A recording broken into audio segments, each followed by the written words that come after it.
Greetings, brother. Welcome to another episode of Around the Fire. Ryan Schwartz here with Eric Aumann, and it is a pleasure to receive you for what we call the pocket, lovingly known as the pocket. And it's a term that Eric, I believe, used a few weeks ago, and there was just instant knowingness of, yep, that's the pocket. We're referring to the first 3 years of fatherhood, of parenthood, and all the upheaval, all the stuff that tends to come up with that. And I'd love your take in a second, Eric, about kind of what inspired that term. For me, I mean, immediately that felt like a football reference. We haven't had this conversation yet. Like a quarterback in the pocket, pressure from all angles and directions, and you want to make the play. You don't want to throw it away or throw it to the ground, right? You want to make the play while under wild duress, knowing that you're probably going to get your ass knocked to the ground no matter what you do. And that to me feels like an appropriate metaphor for the pocket we're talking about here. But I'd love your definition, your feeling, and kind of what inspired that term for you. Well, I think we should set space, and then we'll jump into that, because I can feel it coming alive already, and I'm ready to jump in. You ready for me to jump in and do that? Let's do that. Okay, cool. All right. So, man, whatever is already alive for you, just allow that to be fully present, and take a moment, close your eyes, and breathe in through your nose down into your lower abdomen, and allow your lower abdomen, your pelvic floor, your genitals all to expand down with the breath.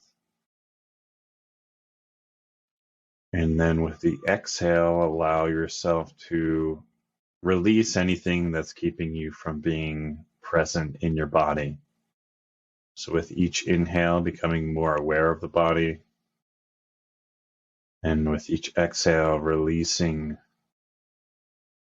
anything that's keeping you from being present. We want to take a moment now to honor all of the ancestors who have gone before us. I want to take a moment to honor all the descendants who will come after, and all of the masters, teachers, guides who were present yesterday, today, and tomorrow. We honor the four directions of the north, south, east, and west, Father Sky above, Mother Earth below, the divine spark within and without. And now, as we prepare for our conversation around the fire today, we set the strong intention that only that which is in full alignment with the highest and best good of each man participating with this recording, and Ryan and myself, should be allowed into our space. Anything that is not in alignment with the highest and best good of this podcast and all the men participating with it should be kept outside of the sacred space for this conversation, both in its live recording and in its archived recording format. We ask that all means of communication be encrypted and strengthened so that our conversation can be fully sanctified and private and safe and secure. And at this time, men, I ask you to, in front of you, connect with your fire burning in your mind's eye, and connect with the flames, and allow yourself to tune into the flickering of the flames. And the beautiful thing about sitting around a fire is the attunement that a fire has the capacity to deliver. With the flickering and the sounds, and just drawing you into a safe, deeper place. And so we set the space here for a conversation to raise our consciousness around what is true for each of us individually around this topic of the pocket, the first 3 years of fatherhood. And I ask you, just for the duration of this podcast, to just allow yourself to explore the truth, the deeper truth. Allow it to come alive within you and to inform you about all the deeper truths surrounding the pocket. And we ask you to experience all of this within your body. So just take a moment here to feel your feet on the ground. Feel the weight of your body in your body. Feel whatever's contacting the floor, your chair. Just allow it to root down and keep you here, centered in your body. And with that, we seal the perimeter and we open the space. When you're feeling grounded and centered, you can open your eyes.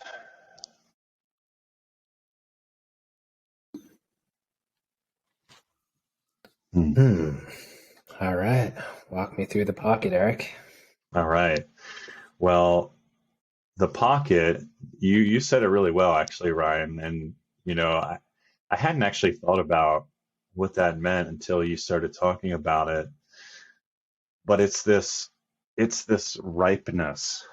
It's like this ripe situation. And I feel so affectionate in like describing it because, man, I have been there. Like, I have 4 kids, so the pocket has turned into like, quite a pocket. And in all these different situations in my life where I was in this right place, fatherhood in particular, there's this call to move from selfishness to selflessness. And we talk about moving from the prince and being called to step into the king. And so many times, I think throughout history, the prince wasn't ready. The prince put up a fight. The prince struggled to fill those shoes, right? I think this is no different in this situation. It really is an initiation. Right. It was an initiation for the prince whose father died maybe sooner than they thought. And it's an initiation for us, even if we plan to have a kid. Like, we decided to have a child. There's a certain, I'll say selfishness to that, because and I don't mean that in a negative way, but it's a choice you made, a powerful choice you made. Becoming a father, there are so many choices that happen outside of you that then call for you to respond to and interact with, right? Yeah. What comes up for me, right, is most princes don't become kings, right? Most initiations are missed, right, or not succeeded at. And most families, right, statistically, if we're looking solely at statistics, most families cease to be, or they get reconfigured in some new, more fruitful way. And it's worth looking at the pocket affectionately, right, for the force it is, right, and what it calls forth in your evolution and the gift that ultimately is, while also acknowledging the difficulty, the pressure, and the reality that more people, quote unquote, fail it or don't rise to that or miss the initiation than they do rise through it. And part of my intention in this episode is to bring reverence to what that pocket is, right? And compassionately acknowledge, right, the sheer difficulty of that. And for many new fathers in that pocket, it's been my experience and observation that there is very little compassion and reverence for that experience, right? You're expected to just be the man and rise and just get it and just do all the things, right? Without protest, without even the space for fear to exist within it, right? Even if and when and as you rise and do the things, right, and show up in those ways, in the way the king would serve, any amount of struggle and difficulty and resistance and fear that accompanies those things are often in of themselves shamed and cause a degree of, man, like I just can't get enough slack in this, right? Man, for all I do, I just can't get any fucking grace, right? Man, for all I do, I wish someone would just see me in all the good shit I'm doing instead of focusing on that time I rolled my eyes at 3 a.m. while I was half asleep and was asked to, do that thing that I could barely even understand, right? And that's part of being in that pocket, is the situation, the initiation isn't going to coddle us. It's not going to give us that safety net we feel entitled to. And it's not going to give us those gold ribbons or gold stars, or as you said before, the attaboys that we feel so entitled to along the way. And I think that is partly what makes the pocket so difficult on an emotional level. Yeah, absolutely. I know as, someone who I'm learning a little bit of astrology from, my sister and my mother-in-law, and I'm a Leo. And one thing that I was told is like, Leo's love for people to like love them and worship them and praise them and acknowledge them. Like, yeah, fuck yeah, those are all very true, and I know to some extent that's true for a lot of men. And something I know about myself is when there's an acknowledgement from my partner, like, man, I could like take this house apart and rebuild it over here. As long as you say, like, I know that was fucking hard and you did it, I'm like, great. And that's, something that is part of my work for sure. And the shift from having no children to having children completely comes in and upends the dynamic of the relationship for most people, because the woman is experiencing a major initiation, for herself, one of the biggest initiations for a lot of women, and yet it's also a powerful initiation for men. It's one that calls for the shift from prince to king. And like Ryan said, there isn't a lot of space in most relationships for acknowledging how hard it is for the man, because like we've talked about in other episodes, well, if we see our partner suffering, there can be this idea of, well, how could I stand up and say I'm suffering because you're suffering more? It's like a suffer fest. Who's suffering more? And so it's like we end up eating the suffering, and that doesn't serve. It doesn't serve anybody. Of course, it ends up kind of a race to the bottom, right? In terms of the suffering. And man, it's almost as if masculine suffering, or the man in fear or resistance or challenge, is particularly threatening, right? It's particularly scary and uncomfortable.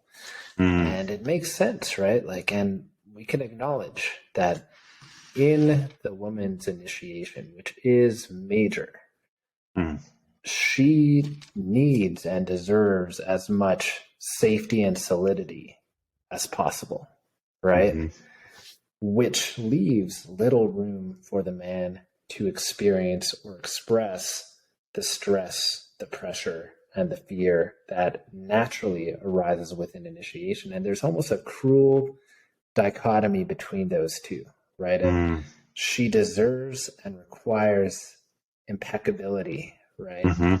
And he deserves, the compassion and patience around what is naturally going to be a major upheaval in his life, right? Yeah.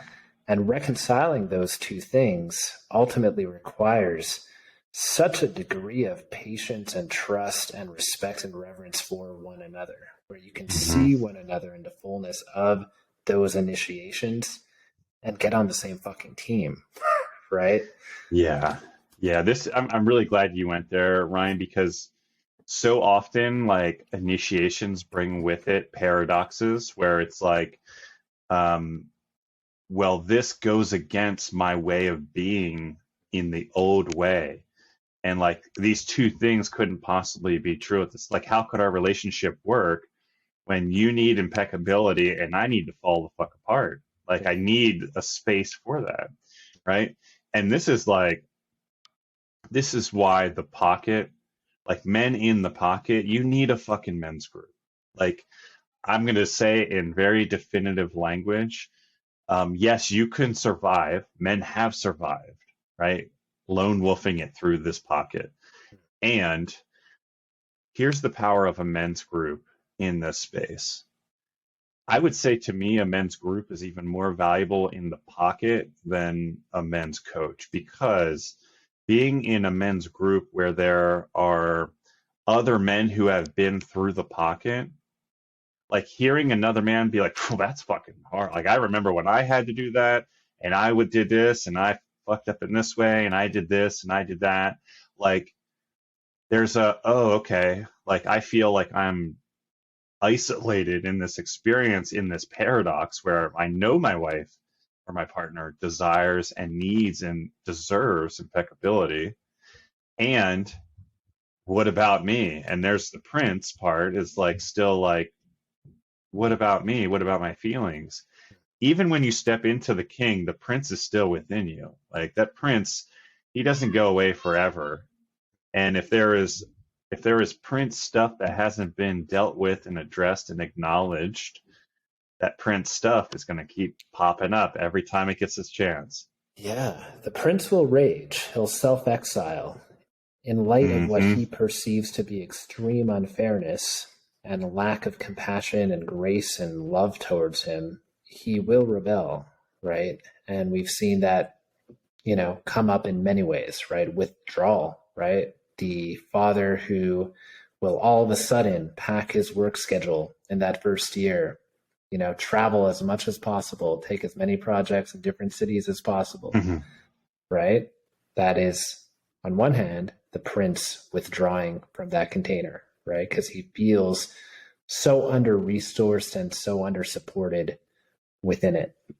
So I'm with you on that. I do feel like a men's group is non-negotiable within that pocket, right? There are certain things that can't safely be shared within your relationship, right? If she is in a place where her sense of security is so vital to her completing that initiation or surviving that initiation herself, it's not necessarily a place, right, for your own unfiltered upheaval. If what your body is saying is, I am fucking scared out of my mind right now, I don't know how I'm going to do this, part of me just wants to leave and never come back, that might be what is true in your body in that moment as an expression of the prince. And that is a valid reaction and collection of thoughts for just about every man who will enter that initiation. And I would argue that that's not an appropriate or fair thing to put on your partner who is in the throes of her initiation and requires as much safety and structure and solidity as possible. Yeah, 100%. And this goes beyond like, well, it's not, it would be a nice to have, nice to have a men's group so that you can feel better. That is true. And, as Ryan said, it's really a non-negotiable, because if you're wanting to serve your family the best, serving yourself so that you can provide real stability, right? Not false stability where it's like inside you're like, oh man, I don't know if I can do this. This is so hard, because you're trying to hold it all yourself, hold it all in.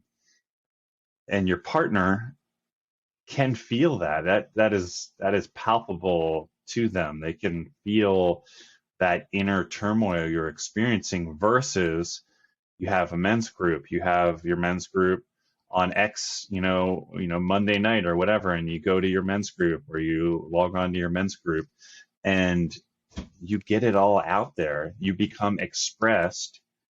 Your body releases, and then you show up free and clear and stronger in your relationship and your growing family. There's something to be said about not fearing one's own experience and truth around fatherhood and being in the pocket, right? Let's not confuse a lowercase truth with an ultimate capital T truth, right? In the moment, it is very possible that a part of you is in full on freak out, right? It is very possible that an immature, outdated identity that is seeking resolution or maturation will take center stage for a moment and declare feelings of victimhood, of regret, of despair, of overwhelm, of impossibility, right? And as men, we tend to get very fearful and resistant to those thoughts, to those energies, to those feelings, because we confuse them as ambassadors of the truth with a capital T, right? And what that may mean and what that might imply and the consequences that that might look like. And the beautiful part of either self-inquiry on these and a men's group is you can air that out as you air out that truth, right? Where I'm freaking out, guys, right? Like, I don't know if I could do this. I just want to extract myself. I'm never getting the love and appreciation I need. I do one thing and I don't get a thanks, and then it's the next thing, then the next thing, and it never ends. And I feel unseen and unheard. When you share that in a group with guys around the fire of men, of fellow brothers who have been there, you don't get that, holy shit, man, that is awful. That is the worst. Like, you get the smile, the nod, the acknowledgement that that's part of it. You're in the pocket, right? And I witness and see you in your rising as a king, right? And this is where it inevitably goes, right? It's not a question of whether or not it will. When you're in that pocket and you have chosen to walk this path consciously and lucidly and do the work, it's not a matter of whether or not you make that transition. It's just how quickly you get there, right? How safely you get there, and how much you can limit, ideally, the collateral damage in your erroneous swings of the sword. Yeah, well said. Because you will get there, no matter. You'll at least touch it. And like you said, I mean, it's how much collateral damage will happen. And like, my judgment is that collateral damage is inevitable. It's part of living. It's part of the work of our children as well. You know, it's part of what they signed up for as well. And that doesn't give us an excuse to not do our own work also. I think that, you know, what I would want a man to know who's in the pocket right now is that there is more power than you think in what Ryan just described, where you're describing the throes of the situation you're in. You're describing, you know, how alone you feel, how you're not getting any appreciation, how you do so much and you get jumped on for any little thing. And a man across the fire smiles and nods his head. There's a certain transmission that comes with that. That's like, you'll be okay. Exactly. And it comes from a place of, and that gives me chills because, like, I know that smile and that look from other men who have given that to me. Because it's true, you will be okay. And being able to speak it all and let it be ugly and not have to hold the weight of the paradox we've been talking about with your partner needing impeccability and security for her own initiation, and your need to express and release some of what's going on in your world. Having space to do that is beautiful.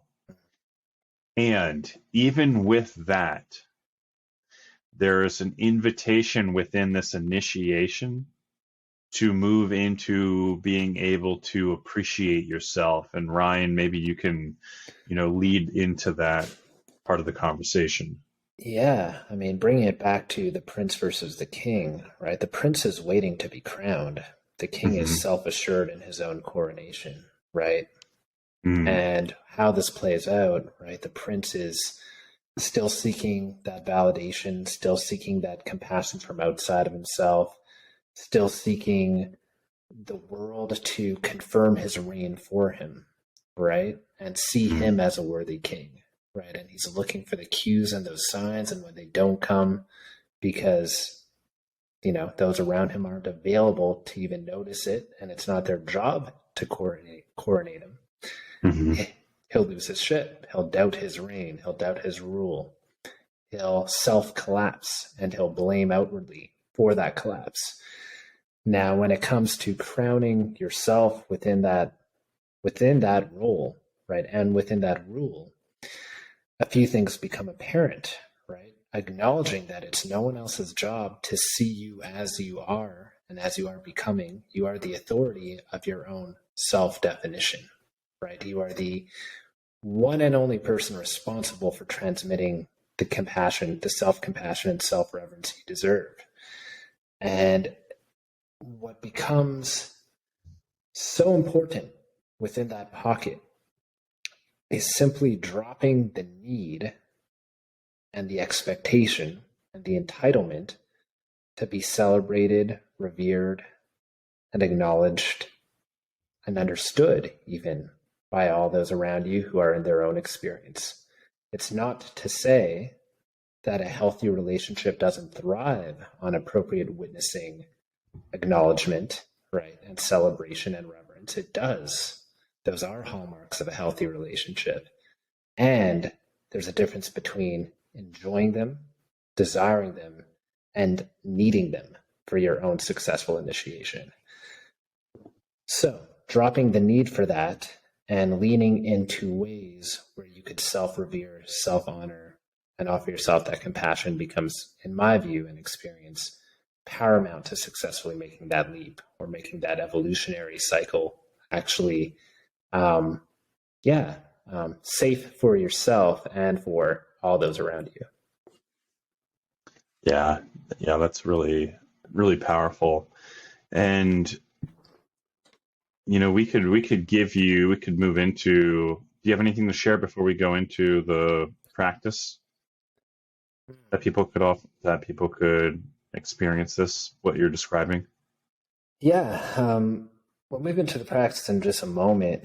The last thing I just really want to reaffirm, right, is that the totality of that experience for you as a listener, as a man in this pocket, must be embraced, and it must first and foremost be embraced by yourself.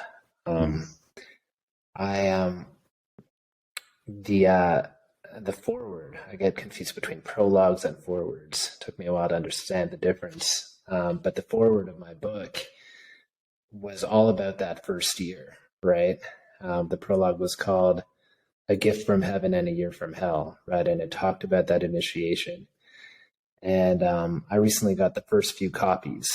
And my mother, who is really proud and excited about that, wanted to get one of the initial copies. And that was part of me leaning into my itch, right? Do I share this work with my mother, right? Where she is going to see and view and witness and experience a version of me she may or may not be available to witness, right?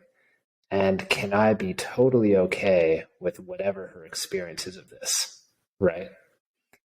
Understood, misunderstood, not understood at all. And I leaned into that edge and I shared it. And she read the prologue, right? The foreword. And she wanted to have a conversation about that, right? And she essentially said something along the lines of, I knew it was a challenge, but I'm really like, I didn't know it was that hard. Was it really that hard?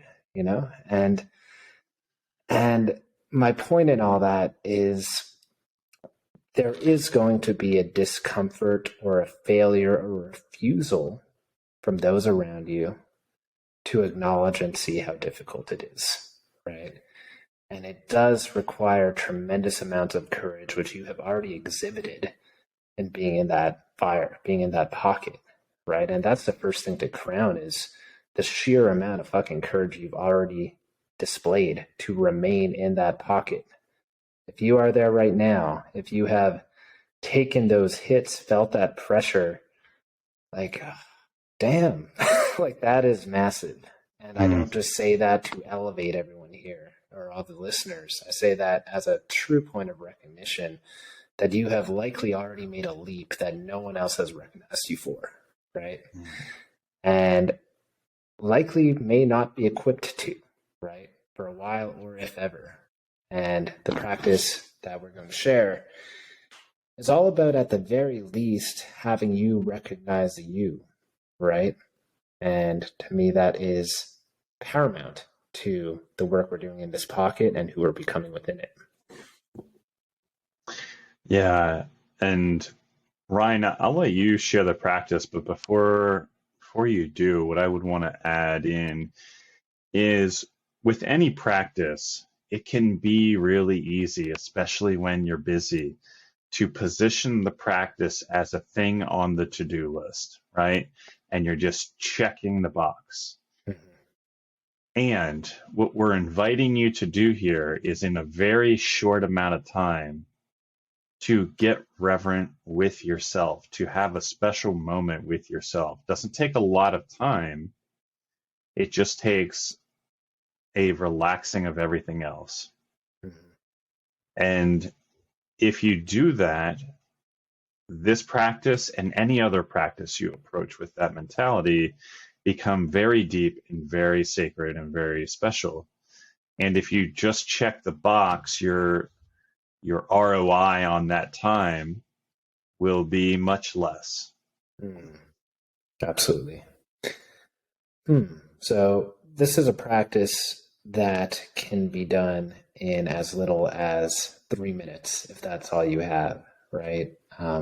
We understand the audience we are sharing this with. And if we said this was an hour meditation, you'd say, I have no idea where the fuck I'm going to get that hour from. Yeah. But we can all find 3 minutes. And I'll be clear, those 3 minutes might come sandwiched between moments of stress. You may need to find a shortened refractory period between feeling like crap and willing yourself into this practice, performing it, and seeing where you land.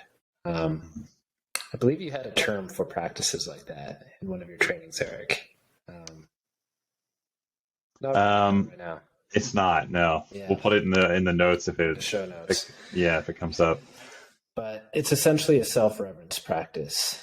And to me, self-reverence is the culmination of 3 things, right? There is the self-love. To revere something is to love it, right? To feel a certain affinity and affection and acknowledgement of what it is, right? That is a component of reverence.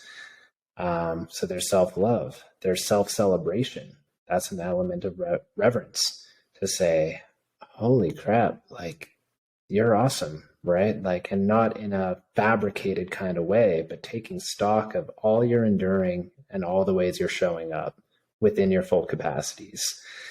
So you have the self-love, you have the self-celebration, and the self-compassion, which includes forgiveness, right?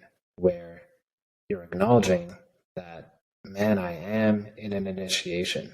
Parts of me are going to be in resistance to this maturation and evolution. The fears I experience, the temporary shortcomings I express, those are par for the course. Those are, what's it called? Like bugs, not features, features, not bugs. Technically, say that all the time, right? And you can find compassion in that, right? That you de-shame those momentary collapses. You de-shame the fact that you're even having a difficult experience.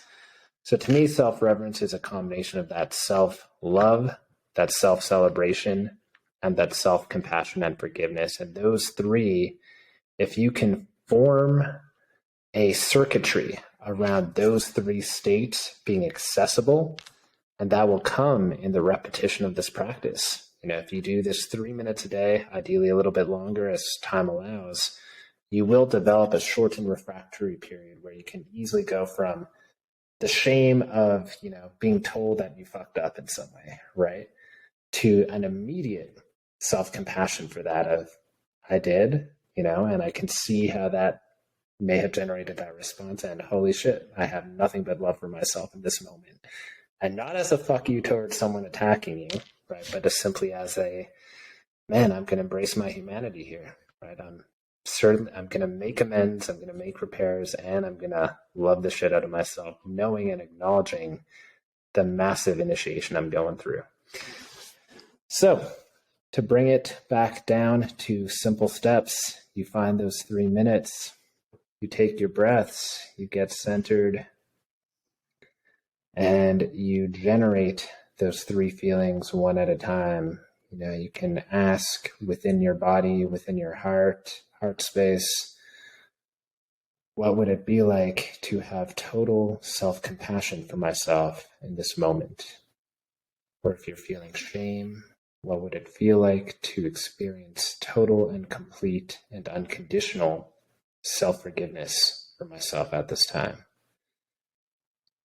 And as you ask that question, trust that a response is available to you within your body, not an intellectual mind response, but a feeling state that is available for you. And trust that the depth and the quality of that feeling response can change and improve and amplify with each repetition of this practice. It's not a binary, I feel self-compassion or I don't. It's, I feel what is available and accessible to me right now and what I have the capacity to feel. And I acknowledge that every time I ask that question with sincerity of embodying the answer, so it's an embodied inquiry, you will expand and amplify your ability to self-generate, feel, and receive self-compassion. So you begin with that. What would it feel like to experience total self-compassion towards myself at this time? You can ask it 2 or 3 times, each time inviting in a relaxed way your body to simply dwell in that answer. To not force an answer, but to dwell in that answer. You can throw logs on the fire if you choose to get it going. You could endeavor to generate it lightly without pressure. Try to have a good balance of generating the feeling and allowing it to be generated. So not forcing anything and not being completely passive. And after you've been in that inquiry for anywhere from 1 to 5 minutes, depending on how long you've chosen to engage in this practice, you can move to the next question. Now, what would it feel like or be like to be in total and complete celebration of who I am and how I am rising, how I am showing up? And as you inquire within your body, allow the feelings of celebration to be generated within your body and within your mind. The feelings of, yes, I have done that. Yes, I see myself in how I'm showing up. And as you self-generate that from within, you spare all those around you with the burden of having to provide you with that. And you become self-reliant on one of the most nourishing qualities, nourishing foods that a man requires to thrive. So you can ask that for anywhere between 1 to 5 minutes, an embodied inquiry of what would it feel like to be in total celebration of who I am and how I'm showing up.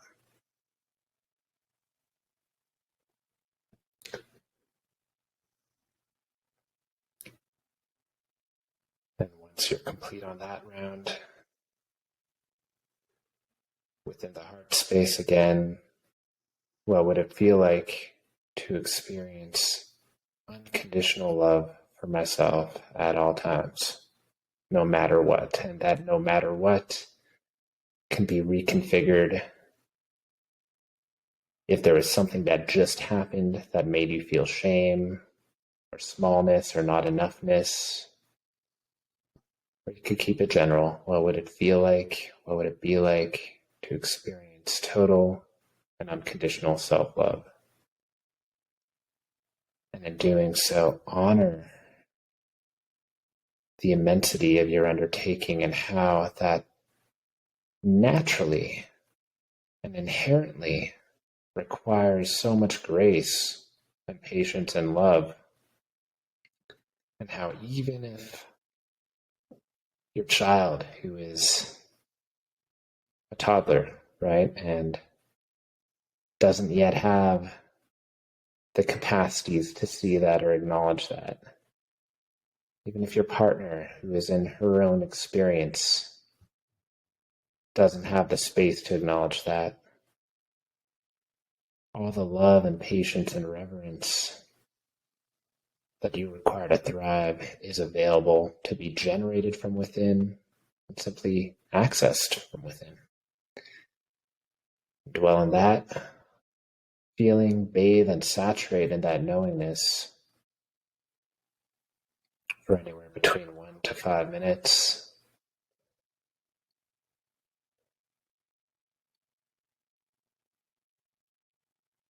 And after that round, you can always choose to cycle through them again to create a form of alchemy where these states aren't independent of one another, but can co-arise and co-mingle.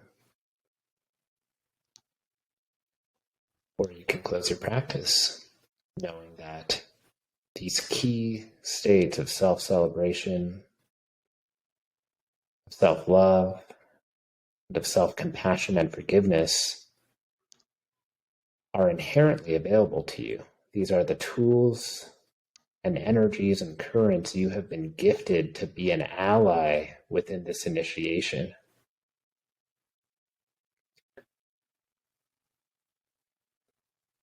And no matter what is happening on the surface, no matter what is suggested by those around you, no matter what beliefs you may have about a specific moment or of yourself, these three states and feelings are so foundational and so primordial that they supersede anything that you may be experiencing on the surface level in any given moment.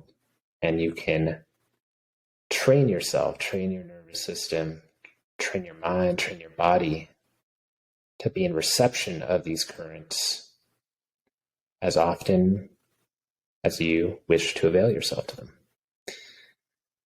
And that is the practice.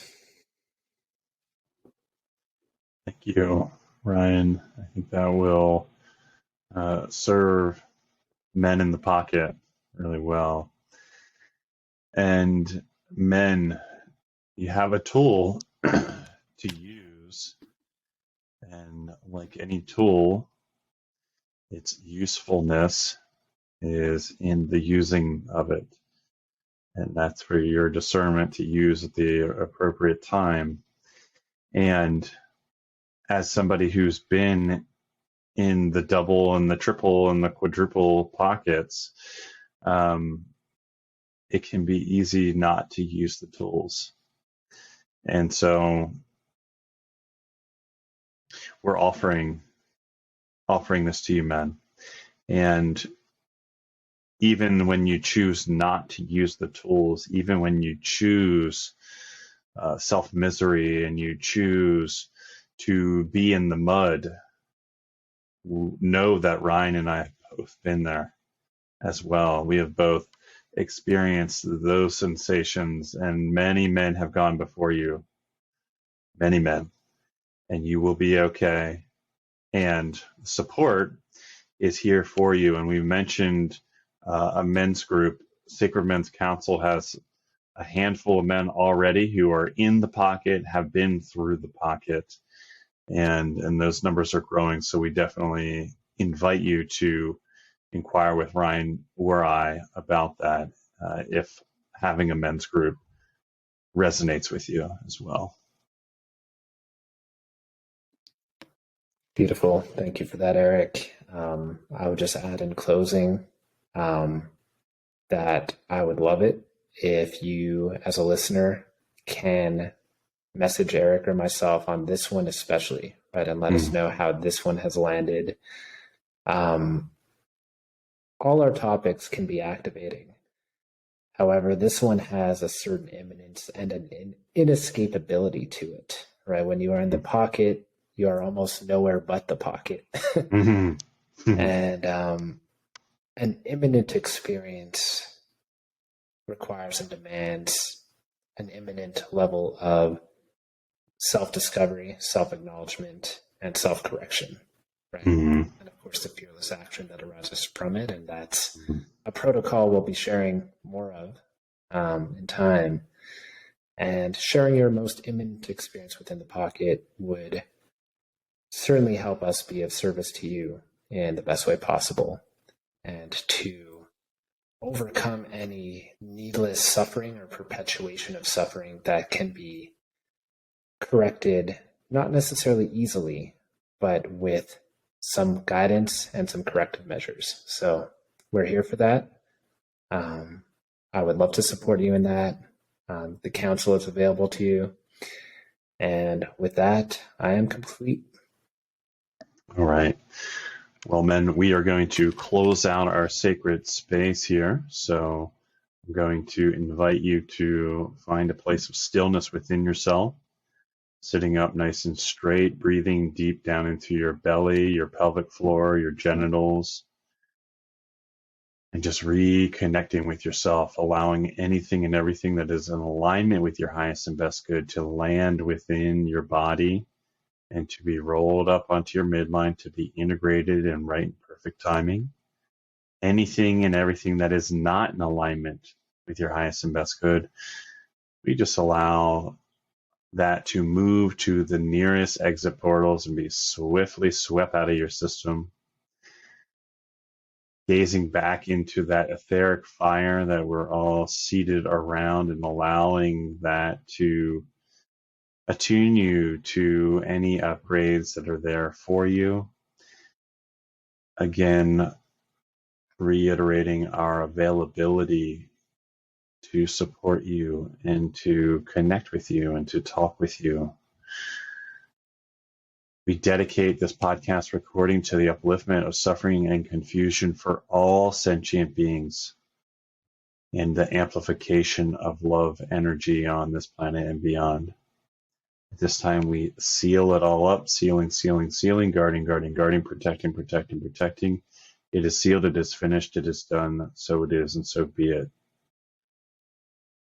When you're feeling grounded in your body, you can go ahead and open your eyes.